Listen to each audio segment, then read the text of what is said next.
प्यारे बच्चों, पिछले लेक्चर में हमने आपको बताया था कि कैसे हम पदार्थों की अवस्थाओं को टेम्परेचर तथा प्रेशर चेंज करके परिवर्तित कर सकते हैं। तो आज हम टेम्परेचर परिवर्तित करके पदार्थ एक अवस्था से दूसरी अवस्था में कैसे परिवर्तित होता है, इसके बारे में थोड़ा सा डिटेल पढ़ते हैं। और इससे जुड़े हुए जो कुछ टेक्निकल टर्म्स हैं, जैसे लेटेंट हीट है या फिर मेल्टिंग पॉइंट है या बॉइलिंग पॉइंट है, ये क्या हैं, इनके बारे में हम डिस्कस करते हैं। तो आइए हम शुरू करते हैं। Effect of temperature to change states of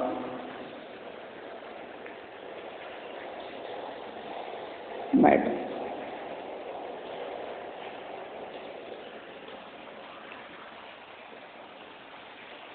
यहाँ पे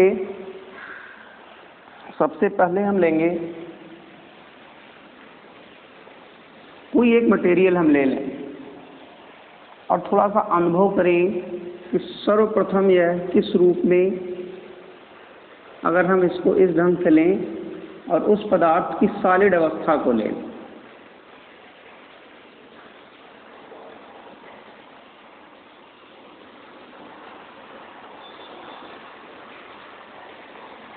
इसके कण बहुत ही क्लोजली बाउंड होंगे। यह सॉलिड अवस्था में क्यों पहुंचा, पहले तो हम इसको देखें। तो निश्चित तौर पे मैंने बताया था अंतराण्विक बल है इसके बीच, या इंटर पार्टिकल फोर्सेस, और ये काफी स्ट्रांग है। ये स्ट्रांग है जिससे इस पदार्थ के जो कण हैं काफी क्लोजली बाउंड हैं। यद्यपि यह अभी भी गतिमान हैं, ये गति कर रहे हैं, लेकिन इनकी जो गति है वो कंपन गति, ये कंपन गति अभी कर रहे हैं। अब हम यहाँ से शुरू करते हैं कि इनमें हम क्या परिवर्तन देखेंगे यदि हम टेम्परेचर को बढ़ाएं। एक एक्टिविटी है कि यदि आप एक बीकर में बर्फ के कुछ टुकड़े ले लीजिए, तो सबसे आसान है हमारे लिए अवेलेबल होना एक्टिविटी के लिए। बर्फ के टुकड़े हमने ले लिए और नीचे हमने बर्नर रख दिया। इस बर्नर से हम इसको टेम्परेचर देंगे और इसका कितना टेम्परेचर हुआ उसे मेज़र करने के लिए हम इसमें एक थर्मामीटर लगा देते हैं।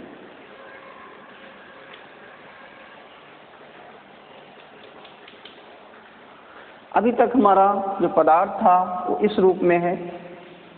जब हम इसको गर्म करेंगे तो सोचिए होगा क्या।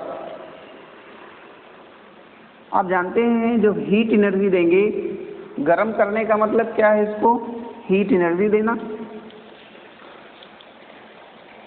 और जब हीट एनर्जी देंगे तो निश्चित तौर पे इसकी काइनेटिक एनर्जी बढ़ेगी।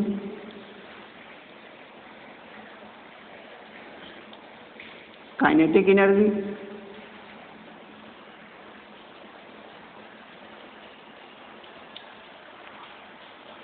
इसके कणों की काइनेटिक एनर्जी बढ़ेगी।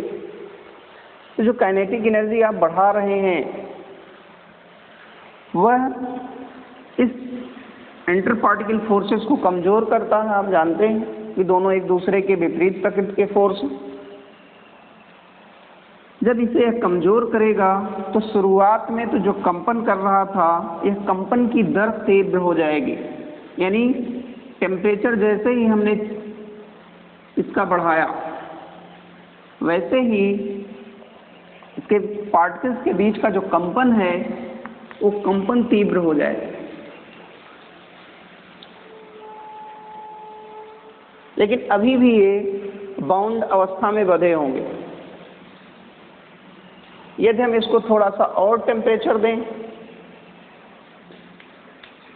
तो कंपन और तीव्र हो जाएगा। इसी प्रकार टेम्परेचर को और हम बढ़ाएं तो कंपन और तीव्र होगा। और एक अवस्था ऐसी आएगी टेम्परेचर बढ़ाते बढ़ाते कि काइनेटिक एनर्जी के द्वारा प्राप्त जो एनर्जी है, हीट एनर्जी जो इसे सप्लाई हो रही है, उस हीट एनर्जी से जो काइनेटिक एनर्जी बन रही है, वह काइनेटिक एनर्जी इस इंटर पार्टिकल फोर्स को तोड़ करके कणों को, अब जो सॉलिड में बाउंड थे, बाउंड न रह के ये कण टूट जाते हैं और टूट करके एक दूसरे से अब कंपन नहीं बल्कि रेखीय गति करने लगते हैं। जब और बढ़ा देंगे, जो कण हैं अलग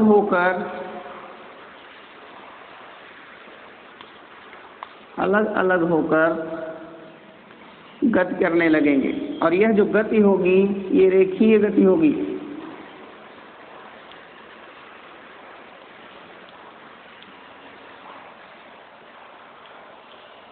तो जिस टेम्परेचर पर कोई सॉलिड हमने बढ़ाया तो निश्चित तौर पे यहाँ पे पहले मान लीजिए ये 30 डिग्री सेंटीग्रेड -30 डिग्री पर आइस रही हो, और जब -30 डिग्री से इसको बढ़ाएंगे तो आ जाएगा -20 डिग्री, फिर -10 डिग्री, फिर एक टेम्परेचर ऐसा आएगा जो 0 डिग्री सेंटीग्रेड पर जैसे ही हम पहुंचेंगे वैसे ही आइस के जो कण हैं वो अलग अलग होकर के रेखीय गति करने लगेंगे, यानी एक दूसरे से दूर हटने लगेंगे। और यह जो अवस्था आएगी तो वह अवस्था जो होगी वह कहा जाएगा कि यह जो सॉलिड था वो लिक्विड में कन्वर्ट हो रहा है। अगर हम इसे एक ग्राफ के रूप में लें, हमने एक ग्राफ यहाँ पे बनाया कुछ इस ढंग से। हमने लिया है जो हमारी बर्फ है वो -30 डिग्री सेंटीग्रेड पर है, -30 डिग्री सेंटीग्रेड पे है। यहाँ पे अगर हम कुछ इस ढंग से करें 10, 20, 30 से नेगेटिव डायरेक्शन में है तो नेगेटिव टेम्परेचर हो जाएगा डिग्री सेंटीग्रेड, और यहाँ पे 10, 20 and so on up to above. तो यह 30 डिग्री तक यहाँ से शुरू हो रहा है हमारा सॉलिड। इसको गर्म करेंगे तो इसके कणों के बीच जब गर्म करेंगे तो -30 डिग्री का टेम्परेचर बढ़ के -20 पे पहुँचेगा, -20 का 10 डिग्री पे पहुँचेगा, 10 से 0 पर पहुँचेगा, 0 से फिर 10 पे पहुँचेगा पॉजिटिव डायरेक्शन में, 20, 30, 40, 50, 60 एंड सो ऑन, इस ढंग से आगे बढ़ेगा। तो यह जो स्टेट है यह आपकी सॉलिड स्टेट है। यहाँ जो स्टेट है आपकी ये सॉलिड स्टेट है। अभी पदार्थ का हम टेम्परेचर बढ़ा रहे हैं तो केवल कंपन तीव्र हो रहा है, कण एक दूसरे से अलग अलग नहीं हट रहे हैं। लेकिन जैसे ही हमारा टेम्परेचर 0 डिग्री सेंटीग्रेड पर पहुंचा वैसे ही यह देखा गया कि ये जो कण थे, ठोस के कण थे, वो अब अलग अलग हो करके इस ढंग से अलग अलग हो करके रेखीय गति भी इसके अंदर करने लगे। इस ढंग की जब गति आ गई तो निश्चित तौर पे ये किस में कन्वर्ट हो रहे हैं? द्रव में कन्वर्ट हो रहे होंगे। ये जो स्थिति है वो द्रव की स्थिति है।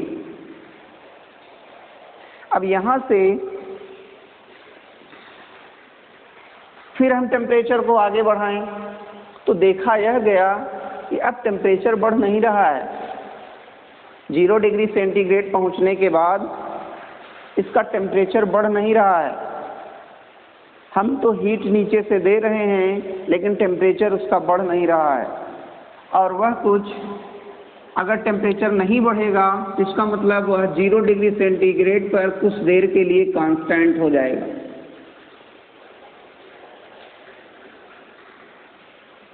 हमने देखिए यहाँ जब -30 डिग्री से टेम्परेचर देना शुरू किया तो टेम्परेचर लगातार बढ़ रहा है, लेकिन 0 डिग्री जाने के बाद देखा यह गया कि यह जो कर्व है उसका टेम्परेचर नहीं बढ़ रहा है।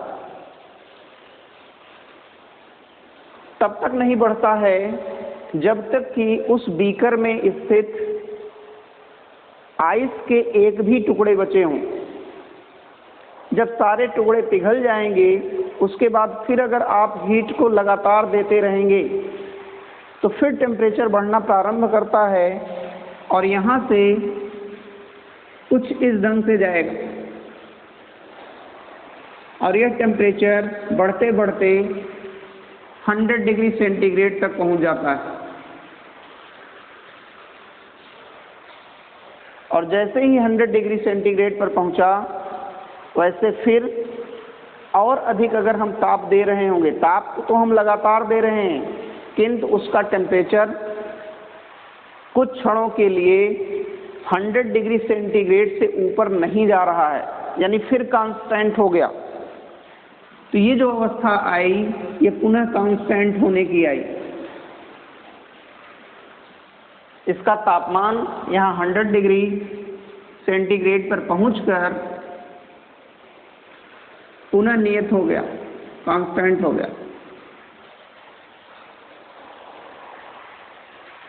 अब 100 डिग्री पहुंचने के बाद होगा क्या? मैंने बताया कि जैसे जैसे हम टेम्परेचर को बढ़ाएंगे काइनेटिक एनर्जी बढ़ेगी। अभी तो 0 डिग्री पर पहुंचकर यह द्रव अवस्था में कन्वर्ट हुआ था, किंतु जब हम इसको और एनर्जी देंगे तो अभी जो रेखीय गति हो रही थी यह रेखीय गति और तीव्र हो जाएगी। जब हम टेम्परेचर को बढ़ाते जाएंगे तो ये रेखीय गति और तीव्र होगी, और बढ़ाएंगे तो रेखीय गति और तीव्र होगी। अर्थात जब रेखीय गति बढ़ जाएगी तो कण एक दूसरे से काफ़ी दूर दूर फैलेंगे, हो जाएंगे। और यह जो अवस्था आएगी वह आप जानते हैं, इसे कहा जाता है गैसीय अवस्था, जिसमें कण बहुत दूर दूर हों। और यह गैसीय अवस्था पानी के केस में जिस टेम्परेचर पर आएगी उसी टेम्परेचर को हम बॉइलिंग पॉइंट ऑफ वाटर कहते हैं। और वह हम जानते हैं, पिछली कक्षाओं में हम पढ़ चुके हैं कि वो 100 डिग्री सेंटीग्रेड होता है। तो 100 डिग्री सेंटीग्रेड पर पहुंच करके टेम्परेचर पुनः कांस्टेंट हो गया। अब हम अगर और इसको गर्म करेंगे, निश्चित तौर पे गैसीय अवस्था आ गई। अब इस गैसीय अवस्था में पार्टिकल्स अधिक दूर दूर हो गए। लेकिन अगर हम फिर इसका टेम्परेचर बढ़ाएंगे तो ऐसा नहीं कि अब टेम्परेचर नहीं बढ़ेगा। हम गैस को अगर किसी ढंग से हीट कर पाए तो अब जो टेम्परेचर बढ़ेगा इस गैस का भी टेम्परेचर बढ़ाया जा सकता है।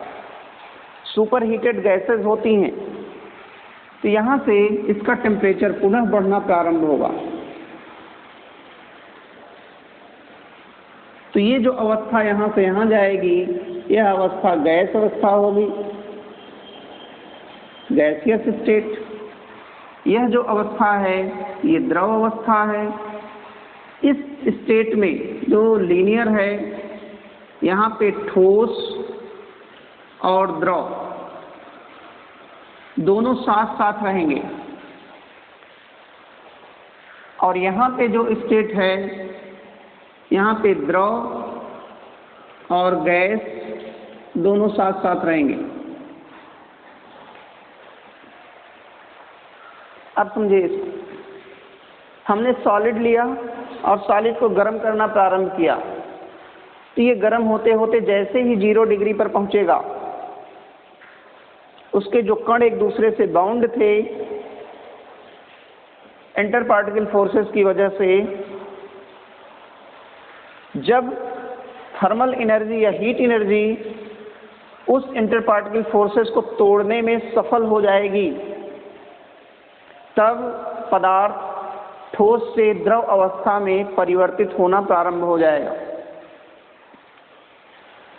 और तब तक यह परिवर्तन जारी रहेगा जब तक कि उस बीकर में एक भी बर्फ के टुकड़े बचे हों। और इस दौरान उस बीकर का टेम्परेचर या उसमें विद्यमान आइस का टेम्परेचर या जल का टेम्परेचर बढ़ता नहीं है, वो कांस्टेंट रहता है। तो आप देख रहे हैं यहाँ पे 0 डिग्री पर ये कांस्टेंट। इसके बाद जब हम सारी बर्फ पिघल जाएगी, उसके बाद जब फिर हम टेम्परेचर आगे बढ़ाएंगे, ऊपर बढ़ाएंगे, तो निश्चित तौर पे क्या होगा, द्रव का जो टेम्परेचर है वह आगे बढ़ना प्रारंभ होगा, टेम्परेचर बढ़ेगा। और बढ़ते बढ़ते द्रव अवस्था का टेम्परेचर जब 100 डिग्री सेंटीग्रेड पर पहुंच जाता है, तो यह देखा गया कि फिर बीकर में टेम्परेचर में वृद्धि नहीं हो रही है। कब नहीं हो रही है? ये 100 डिग्री सेंटीग्रेड तक द्रव जब गर्म हो जाएगा, उसके बाद उसके टेम्परेचर में कोई वृद्धि नहीं होती। और वह जो वृद्धि हो रही है, उसके बाद जब सारा द्रव या सारा पानी वाष्प में बदल जाएगा, तब तक यह वृद्धि नहीं होगी जब तक सारा पानी आपका वाष्प में बदल ना जाए। और जैसे ही सारा पानी वाष्प में बदलेगा, वैसे ही उसके बाद अगर हम उसको किसी कंडीशन से टेम्परेचर देना प्रारंभ रखेंगे, तो उस गैस का टेम्परेचर या उस वाष्प का टेम्परेचर फिर बढ़ सकता है। अब यहाँ पे 2 ग्राफ पे आते हैं। एक टेम्परेचर आता है 0 डिग्री सेंटीग्रेड और एक आता है 100 डिग्री सेंटीग्रेड। इन 2 तापमानों पर पहुंचने के बाद उस बीकर में रखे हुए पदार्थ, चाहे वो ठोस हो, द्रव हो, उसका टेम्परेचर बदलता नहीं है, कुछ देर के लिए स्थिर रहता है। ये लाइन देख रहे हैं ग्राफ में, ये लाइन है, यहाँ पर टेम्परेचर बढ़ नहीं रहा है, कांस्टेंट। यह जो लाइन है, यह क्यों आती है, इसे हम समझते हैं। यहाँ पे देखिए, इस 0 डिग्री सेंटीग्रेड को कहा जाता है हिमांक या गलनांक, मेल्टिंग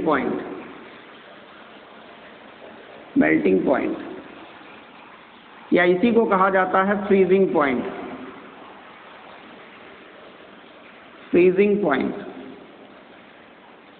अभी हम गलनांक से समझते हैं, क्योंकि हम गलन की प्रक्रिया को बढ़ा रहे हैं। यहाँ पे गलनांक क्या है? गलनांक वह टेम्परेचर है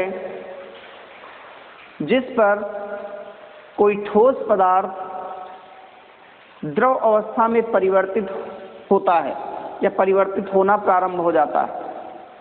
वह तापमान उस पदार्थ के लिए गलनांक होगा। क्वथनांक क्या है?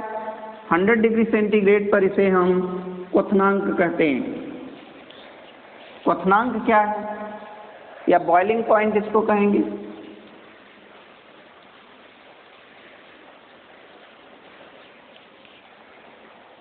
किसी द्रव का क्वथनांक वह टेम्परेचर होता है जिस ताप पर वह द्रव अवस्था से बदलकर वाष्प अवस्था में परिवर्तित होने लगता है, उसे हम क्वथनांक कहते हैं।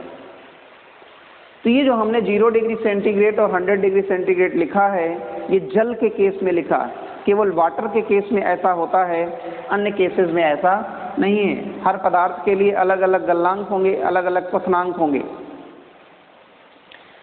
अब यहाँ पे प्रश्न उठता है कि ये जो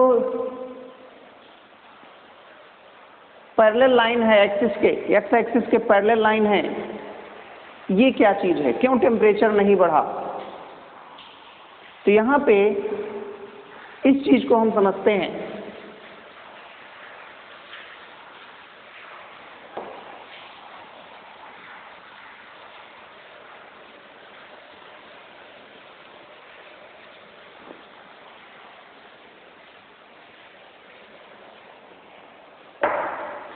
इस लाइन पर पहुंचने के बाद 0 डिग्री सेंटीग्रेड पर पहुंचने के बाद, जिसे हम यहाँ पे इसको गलनांक कहें या मेल्टिंग पॉइंट कहें, मेल्टिंग पॉइंट पर पहुंचकर ठोस जब द्रव में परिवर्तित होने लगता है तो इसको कुछ एक्स्ट्रा एनर्जी चाहिए होती है, कुछ एक्स्ट्रा हीट चाहिए होती है अपनी अवस्था को परिवर्तन करने में। जैसे हमने कहा कि ये दो सॉलिड थे, सॉलिड के कण हैं।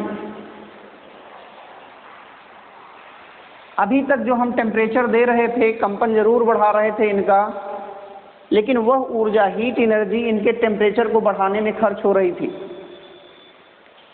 लेकिन जब यह अवस्था परिवर्तन की दशा में पहुंच जाएंगे, ठोस से द्रव में परिवर्तित होने की स्थिति में पहुंच जाएंगे, उस टेम्परेचर पर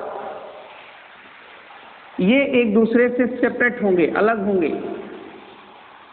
इन दोनों कणों को अलग करने के लिए कुछ एक्स्ट्रा एनर्जी की जरूरत होती है, और जो एक्स्ट्रा एनर्जी हम एनर्जी दे रहे थे, जो अभी टेम्परेचर बढ़ा रही थी, जो टेम्परेचर बढ़ा रही थी, जब यह 0 डिग्री सेंटीग्रेड पर पहुंचता है आइस के केस में, तो यह टेम्परेचर बढ़ाने के काम में ना आकर के यह एनर्जी इनके बीच में इंटरमॉलिक्यूलर फोर्सेस को तोड़ने में खर्च हो जाती। तो जब एनर्जी टेम्परेचर बढ़ाने में खर्च नहीं हो रही है, इंटरमॉलिक्यूलर फोर्सेस को तोड़ने में खर्च हो रही है, तो निश्चित तौर पे उस समय टेम्परेचर में वृद्धि नहीं होगी। और टेम्परेचर में वृद्धि नहीं होगी, वही चीज इस ग्राफ में एक लाइन में दिखाया गया। तो ये जो एनर्जी, एक्स्ट्रा एनर्जी होती है, जिसके कारण टेम्परेचर में तो वृद्धि नहीं हो रही, ये वास्तव में गया कहाँ, वो हीट गई कहाँ? तो हम कहते हैं कि बीकर में विद्यमान जो जल था, हमने बीकर लिया था, इस आइस को लिया था।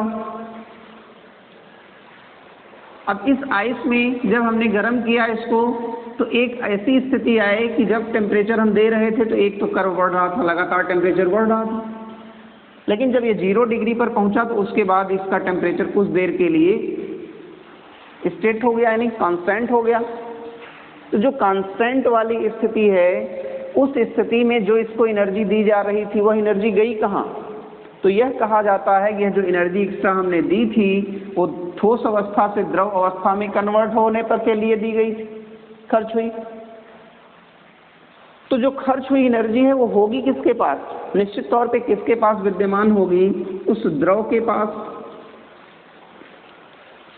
तो द्रव के पास विद्यमान यह जो एनर्जी है, वही एनर्जी कहलाती है लैटेंट हीट।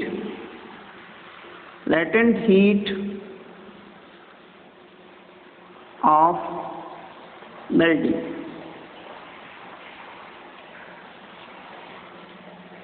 गलन की गुप्त ऊष्मा, गलन की गुप्त ऊष्मा, लैटेंट हीट ऑफ मेल्टिंग। इसे डिफाइन कैसे किया जाता है कि यदि हम 1 किलोग्राम सॉलिड ले लें, 1 किलोग्राम सॉलिड ले लें और इसे हम इसके गलनांक बिंदु तक ले जाएं, गलनांक बिंदु, मेल्टिंग पॉइंट तक इसको हम गर्म करें। अब जानते हैं मेल्टिंग पॉइंट के बाद जब गर्म करेंगे तो इसका टेम्परेचर नहीं बढ़ेगा। तो किसी पदार्थ कि 1 किलोग्राम को उसके गलनांक बिंदु पर पूर्णतः ठोस अवस्था से द्रव अवस्था में बदलने के लिए जितनी एनर्जी हमें देनी पड़ेगी वही एनर्जी उसकी गुप्त ऊष्मा कहलाएगी। जैसे हम मान लें कि यह जो सॉलिड है ये 0 डिग्री सेंटीग्रेड पर पहुंच गया है आइस के केस में, तो निश्चित तौर पे 0 डिग्री सेंटीग्रेड इसका गलनांक बिंदु है। अब इस गलनांक बिंदु पर पहुंचने के बाद यदि इस ठोस का वजन 1 किलोग्राम रहा हो तो इसको हम जितनी एनर्जी देंगे, पिघलाने के लिए जितनी एनर्जी देंगे, अभी तक तो ये कंपन को बढ़ा रहा था लेकिन पिघला नहीं रहा, इसके बाद हम जितनी एनर्जी इसको देंगे उस पर जो आइस है वो पिघलना प्रारंभ हो जाएगी, और जब पिघलना प्रारंभ हो जाएगी तो उस पूर्णतः इसको पिघलाने में कितनी एनर्जी हमें देनी पड़ेगी। मान लीजिए अगर इसे हमें 4.2 जूल देनी पड़ रही, किलो जूल देनी पड़ रही, तो इसकी जो गुप्त ऊष्मा होगी वो 4.2 किलो जूल पर केजी हो जाएगी। 1 किलोग्राम पदार्थ को हमने इतने जूल दिया या इतने कैलोरी दिया, कुछ भी हो सकता है, XYZ कुछ भी कैलोरी हो सकता है, जितनी एनर्जी आप देंगे वही क्या हो जाएगी, इसकी गुप्त ऊष्मा हो जाएगी। सेम यही सिचुएशन आपकी द्रव के टेम्परेचर को बढ़ाते जाने पर जब 100 डिग्री सेंटीग्रेड पर पहुंचेगा द्रव, उस अवस्था में भी आएगा। जब यह अपने क्वथनांक बिंदु पर पहुंच गया, क्वथनांक बिंदु पर पहुंच गया, अब ये पानी हो चुका है और इसका टेम्परेचर हम बढ़ा रहे हैं, तो निश्चित तौर पे थर्मामीटर में अब 0 डिग्री तक जब सारी आइस पिघल गई तो इस पानी का उस समय टेम्परेचर 0 डिग्री सेंटीग्रेड, पिघलने के बाद फिर जब इसको हम आगे बढ़ाएंगे तो यह टेम्परेचर बढ़ते बढ़ते कहाँ तक जाएगा, 100 डिग्री सेंटीग्रेड तक पहुँचता है। जब 100 डिग्री सेंटीग्रेड तक पहुँचा तो फिर देखा गया कि इसका टेम्परेचर बढ़ना बंद हो गया, कांस्टेंट हो गया। और जब ये कांस्टेंट हो गया इसका मतलब क्या हुआ, हमने जो इसको एक्स्ट्रा एनर्जी दी होगी अब ये लगातार, अब जब यह इस अवस्था से इस अवस्था में पहुंच रहा है और ये गैस की अवस्था है, तो निश्चित तौर पे इस अवस्था में पहुंचने पर अब जो हमारा द्रव है वो गैस में कन्वर्ट हो रही है, वाष्प में कन्वर्ट होने लगेगी। जब एक अवस्था से दूसरी अवस्था में कोई वस्तु परिवर्तित होती है, परिवर्तन की जो प्रक्रिया अगर जारी है तो उस परिवर्तन की प्रक्रिया की जारी रहते समय उसके टेम्परेचर में चेंज नहीं आता है। तो यहाँ पे पुनः उसके टेम्परेचर में चेंज नहीं आएगा, तब तक नहीं आएगा जब तक कि उसके टेम्परेचर को, उस द्रव के सारे कण इतने दूर दूर ना हो जाएं कि सब गैस या वेपर अवस्था में पहुंच जाएं। तो इसे हम कहेंगे क्वथन की गुप्त ऊष्मा, latent heat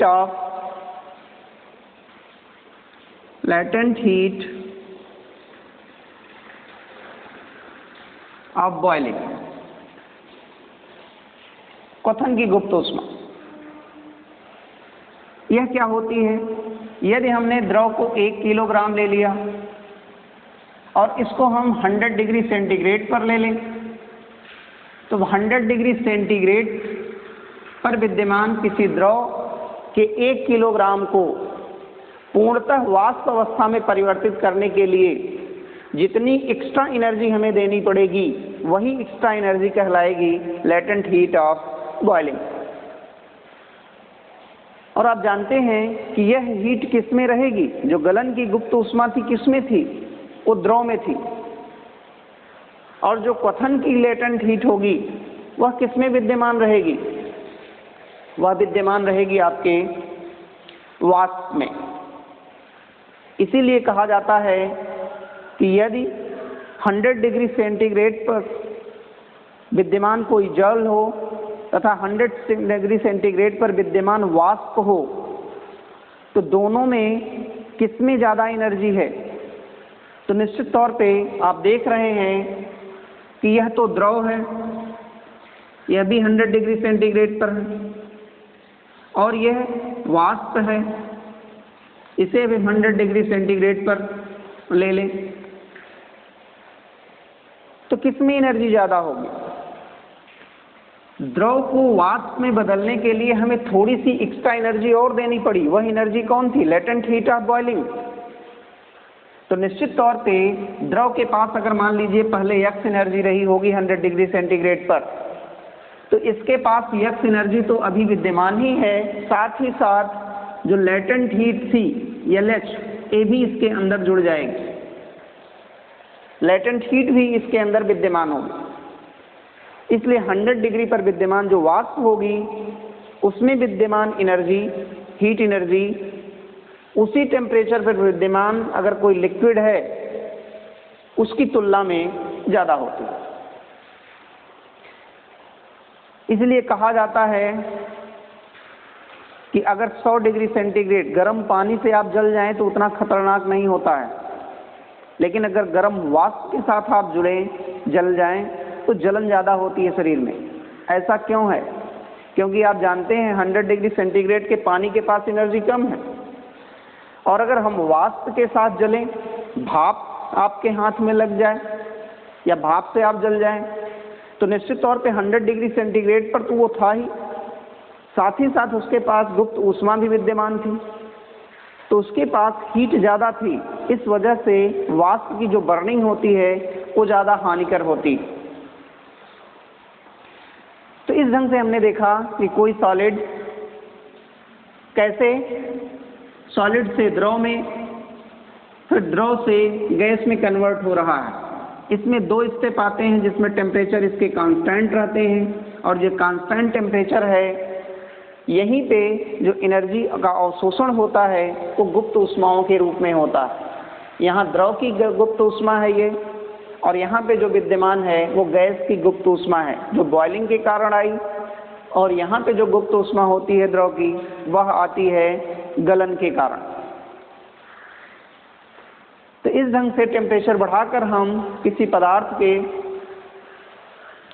अवस्था का परिवर्तन कर सकते हैं। एक इसमें लास्ट है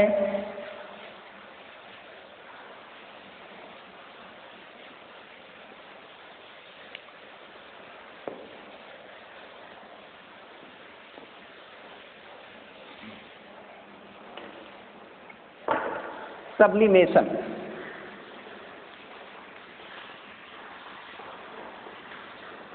हमने देखा कि यदि हम किसी ठोस को गर्म कर रहे हैं तो पहले द्रव में कन्वर्ट हो रहा है और फिर जाकर के गैस में कन्वर्ट हो रहा है।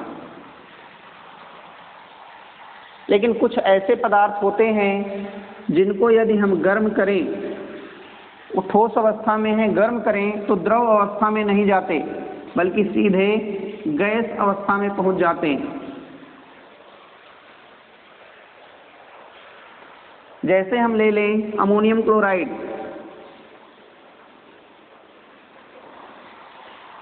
अमोनियम क्लोराइड, या हम लिख लें कैम्फर, कपूर, या फेनोल्फथलीन।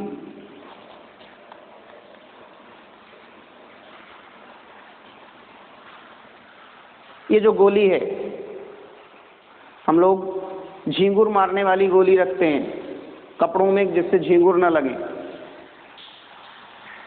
ये ऐसे पदार्थ हैं जिनको यदि आप गर्म करें तो सॉलिड अवस्था में रहेंगे तो सीधे सीधे गैस अवस्था में कन्वर्ट हो जाएंगे, और यदि इनको ठंडा करेंगे ये ठोस अवस्था में कन्वर्ट हो जाएंगे, द्रव अवस्था में पहुंचेंगे ही नहीं। जो सामान्य प्रक्रिया है कि ठोस पहले द्रव में जाएगा फिर द्रव से गैस में जाएगा, लेकिन कुछ ऐसे पदार्थ हैं जो ठोस द्रव अवस्था में परिवर्तित हुए बिना ठोस से गैस में परिवर्तित हो जाते हैं। ऐसे पदार्थों को हम, यह प्रक्रिया जो होगी उस प्रक्रिया को हम कहते हैं सब्लिमेशन। इसे ऊर्ध्वपातन कहेंगे, ऊर्ध्वपातन। हिंदी में ऊर्ध्वपातन कहा जाता है और इंग्लिश में इसे सब्लिमेशन कहा जाता है। तो बस टेम्परेचर के द्वारा कैसे पदार्थों की स्थिति को चेंज करते हैं वो हमने यहाँ पे समझा। नेक्स्ट हम प्रेशर के द्वारा पदार्थों की अवस्था को कैसे परिवर्तित करेंगे उसे हम अगले लेक्चर में देखेंगे। Thank you.